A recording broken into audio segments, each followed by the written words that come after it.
Que bom que você está aqui, Sâmia. Tudo bem?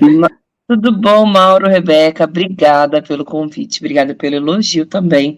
E eu estava anotando aqui a dica do documentário para assistir no Netflix depois, dos Guardiões. Eu estou assistindo, é muito impressionante, realmente. Muito impressionante, muito impressionante. Sâmia, pois é, hoje, pela Constituição, o Congresso Nacional tinha que voltar a funcionar, tinha que ter a sessão inaugural desse ano de 2024, mas a Constituição brasileira não anda com muito prestígio, né? Nem Arthur Lira, nem o Pacheco. Quem é a Constituição brasileira perto de Arthur Lira, né, Mauro? Pois é. É um pouco assim que funciona. Aí começaram, poxa, não, mas gente, está escrito. Imagina, o presidente da República não vai tomar posse em 1º de janeiro, porque 1º de janeiro é feriado. Não, a Constituição manda. Aí ele simplesmente, é sexta-feira, vai ter o fim de semana, a gente começa na semana que vem. Sam, minha querida, qual o teu cenário para 2024 na Câmara dos Deputados e Deputadas? Vai ser uma volta muito conflituosa, sem dúvida, por dois aspectos. A extrema-direita bolsonarista, né, orgânica, ali organizada, já anunciou que vai fazer obstrução geral, porque tem a ver com questões extra-Câmara, né, o cerco mesmo que está se fechando em torno da família Bolsonaro. No final do ano passado, em que eles estavam também em obstrução total, era por conta da nomeação do Flávio Dino para o Supremo, que não tem nada a ver com, né, com o que a gente, na Câmara, inclusive, pode fazer, porque a criação do Dino também era no próprio Senado, mas, enfim, é isso, né, cenário político ruim, e por parte do Centrão, e aí sim é determinante, porque em maior número, e de alguma forma, por causa dos bolsonaristas, usa o mesmo argumento, de que o Lula vetou, se não me engano, 6 bilhões de reais do orçamento destinado para emendas de comissão, que basicamente, assim, né, falando em outros termos, é um dinheiro que os deputados têm acesso para fazer destinação para suas bases eleitorais, sem necessariamente passar por autorização ou liberação do governo, é como se fosse um orçamento dos próprios deputados, e isso em ano eleitoral, né, em que os caras vivem disso para se eleger e para eleger os seus prefeitos, e eu boto no plural porque em muitos lugares funciona assim, para mim, que sou do PSOL, não consigo imaginar o que significa ter os seus prefeitos, mas os caras são assim, até porque usam essa grana para seguir perpetuando, né, o seu próprio poder político. Então vai ser um cenário de tensão, assim, de dificuldade de qualquer coisa, de muita chantagem sobre o governo, como a gente costuma, né, já acompanhar. E do ponto de vista das pautas, tem muitas, mas algumas me chamam muita atenção, assim, que podem ser críticas dentro do próprio campo da esquerda, pelo menos para mim são muito delicadas, né. Uma é o tema do ensino médio, que ficou para março, uma possível aprovação de um novo projeto. E o problema é que o relatório que existe hoje na mesa na Câmara foi feito pelo Mendonça Filho, que foi o pai daquele ensino médio que a gente lutou tanto para que fosse revogado. E é logo em março, é muito rápido. Na prática, passa o carnaval e já vai para esse tema.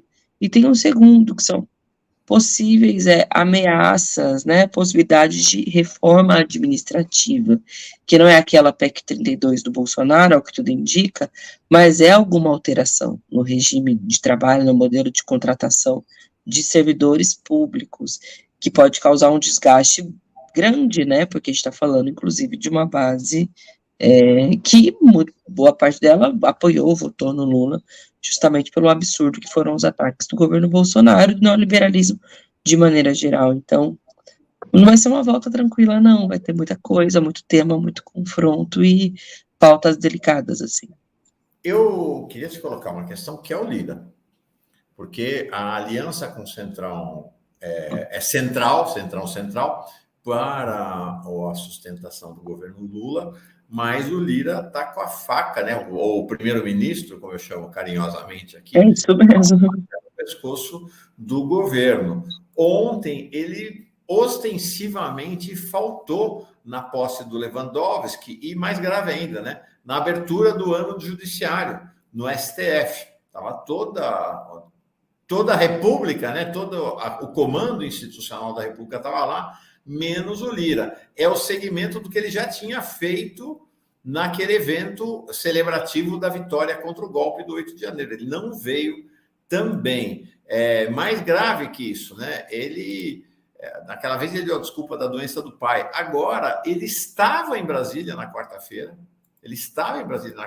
Teve uma negociação com o Rui Costa, exatamente por causa dessa questão que você falou, do veto do Lula aos 5,6 bilhões das emendas.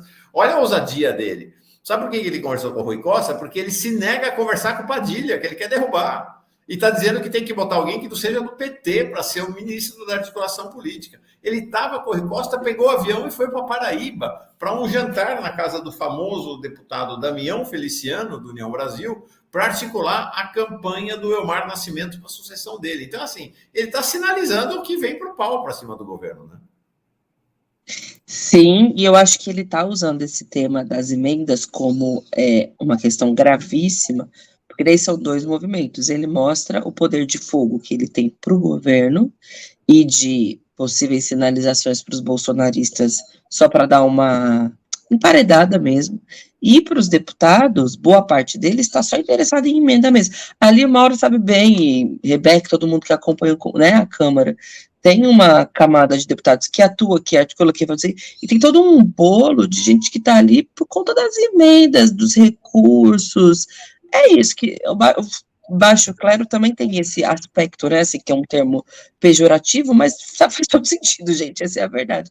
Está ali por isso, então ele está se vendendo para essa camada do tipo, eu vou salvar os recursos que vocês precisam para o estado de vocês. Então por que vocês vão votar num nome que não seja indicado por mim, que na verdade é ele, né, a extensão do trabalho político dele vai estar, provavelmente, no Elmar Nascimento, que é o deputado que ele quer costurar para novo presidente da Câmara.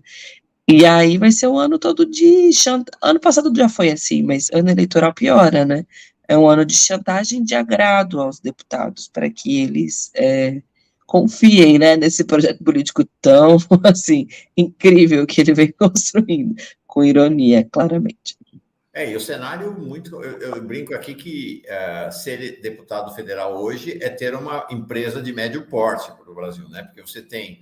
Cada um pode dispor de 50 milhões em emendas, é mais do que o orçamento de 78% dos municípios, tem direito a 25 funcionários, tem verba de gabinete, e o objetivo desses médios empresários é preservar, né? É continuar, é sobreviver, ou seja, a coisa que o foco deles é se reeleger, porque quem quer abrir mão de uma média empresa com faturamento desse? Ninguém quer. E aí, esse é um risco também de 2024, né? A Rebeca vai querer conversar com você sobre 2024 falando de São Paulo, mas é um risco, porque com esse dinheiro que eles fazem jorrar, que eles jorram nas suas bases eleitorais, não é que eles vão eleger uma camada de vereadores e prefeitos para garantir a reeleição deles. O cenário para 2026 é muito complicado também, né? Pode foi uma ótima... ainda pior, né?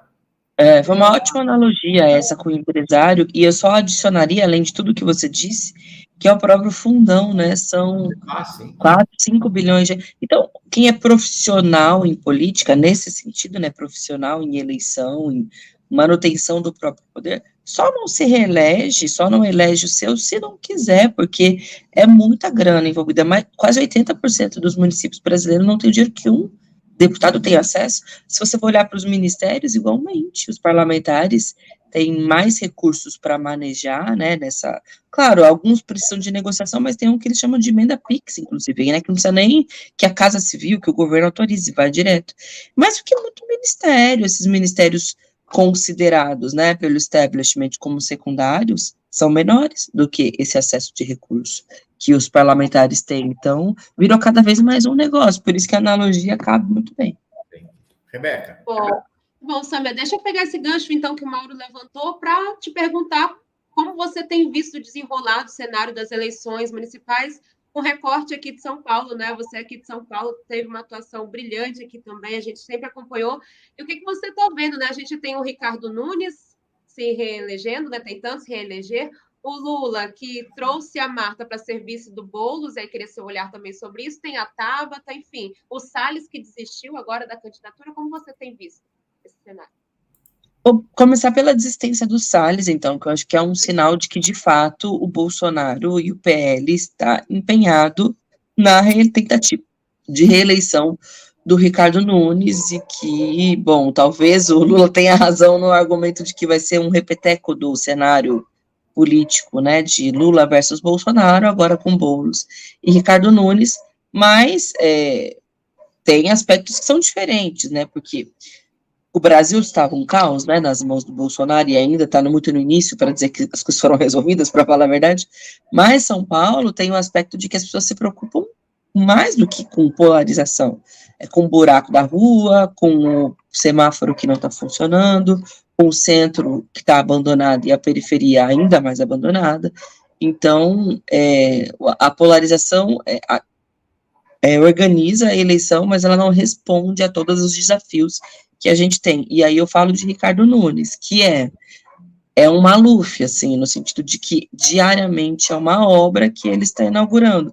Então é político clássico, tradicional, que não fez nada, não tem nenhuma marca relevante, e que agora está querendo entregar a obra, inaugurações, para ver se consegue isso, né, essa questão do cotidiano da população mudar um pouco, falar, não, de fato ele entregou uma obra aqui, acho que eu vou votar na reeleição. E eu estava conversando esses dias numa outra entrevista que eu estava dando, que eu tenho um pouco de receio do número de fake news, da enxurrada que vai rolar no grupo de Zap sobre a campanha do Boulos, assim, vão dizer já dizem horrores, de quem conhece ele, minimamente sabe que ele não é nada daquilo, mas vão pintar, isso, a ideia do invasor de casas, para a gente é ridículo, a gente dá risada disso, mas as pessoas efetivamente, algumas acreditam, né, então a gente vai ter muito trabalho. Ao mesmo tempo, nunca teve um cenário, pelo menos nos últimos anos, tão favorável para que fosse possível a esquerda ganhar São Paulo. Por isso dá um frio na barriga, assim, é inevitável que o ano vão ter vários temas, mas vai ser muito permeado, né, pelo debate eleitoral.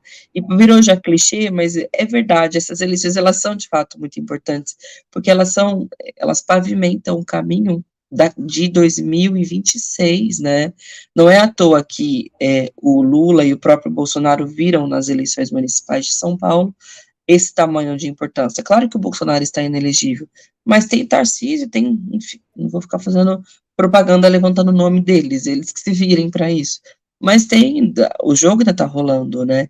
Então, estaremos lá na tarefa que for possível e necessário para eleger Boulos e Marta, né? Marta foi escolhida, para não fugir da pergunta, que é a mais espinhosa para o final, e eu digo mais espinhosa porque estamos aqui também num espaço nosso, com tranquilidade, para dizer, muita gente ficou desconfortável, né, com a volta dela, e eu acho natural, porque a gente sabe o que aconteceu na história do país nos últimos anos e onde ela esteve.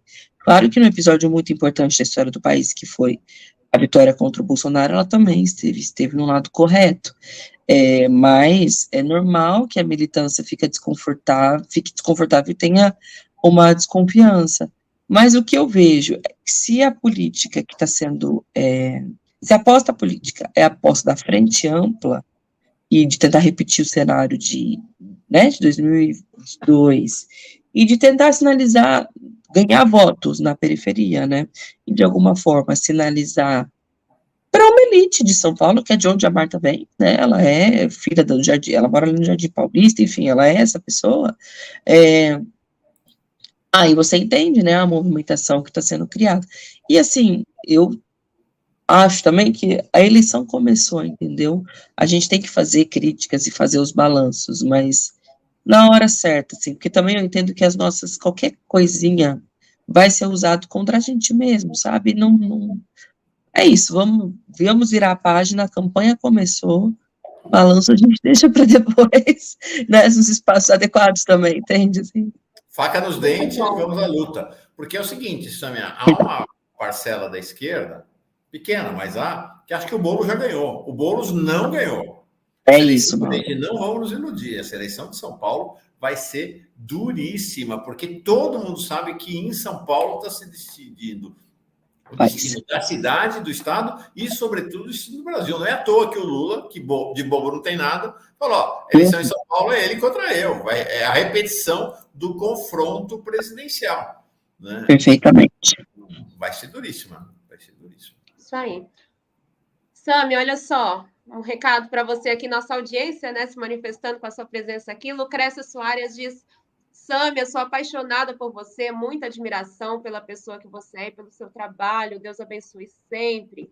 Aqui a Margarete, né? Eu que sonhei com a Sâmia serviço de bolo, ficou no sonho, né, Margarete? Gentileza, obrigada. Tá aqui também o Márcio, né? Falando linda, Sâmia. A Maiana, Sâmia, linda, bons ventos no seu retorno. Tem coraçãozinho aqui para você também. E aqui, ó, a Magali Leão, Sâmia ainda será nossa presidenta. Opa, tô nessa.